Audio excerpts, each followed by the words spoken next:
ஆண்டவரோ அகத்தை பார்க்கிறார். இது இயேசு கிறிஸ்துவுக்குள் பிரியமான என் சகோதர சகோதரிகளே, இந்த நிமிட நட்சத்திரக்கு இயேசுவின் நாமத்தில் நான் உங்களை அன்போடு அழைக்கிறேன். ஆண்டவர் அகத்தை பார்க்கிறார். ஆண்டவர் இதயத்தை உள்ளத்தை பார்க்கிறவராக இருக்கிறார். சாமுவேல் முகத்தை பார்த்து அங்கே ஸ்ட்ரைட் பண்ணுறார். அதனால தாவீதை ஸ்ட்ரைட் பண்ணல. ஆனால் ஆண்டவர் தாவீதினுடைய இதயத்தை பார்க்கிறார். அதனால் 1 சாமுவேல் 16ஆம் அதிகாரம் 7 வாசிக்கிறோம், மனிதர்களோ முகத்தை பார்க்கிறார்கள், ஆண்டவரோ இதயத்தை பார்க்கிற கடவுளாக இருக்கிறார். தாவீதின் இதயத்தை பார்த்தபடினாலே தாவீதை அரசனாக எடுத்து அவனை அருள் பொழிவு செய் என்று சொல்லி சாமுவேலுக்கு கடவுள் அறிவுறுத்துவதை பார்க்கிறோம். கடவுள் பார்க்கின்ற பார்வை வேறு, சாமுவேல் பார்த்த பார்வை வேறு.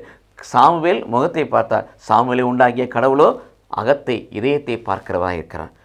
பிரியமானங்களே, அதனால தான் பிற்காலத்தில் பார்க்குறோம், தாவீதை குறித்து கடவுள் சொல்லுவார். திருத்துதர் பணி 13:22 ஈசாயின் மகன் தாவீது என் இதயத்திற்கு உகந்தவன் என்று சொல்லுகிறார்.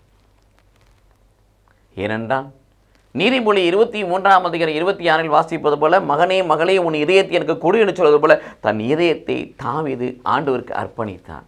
ஆகவே அவர் இதயத்துக்குரியவராக இருந்தார்.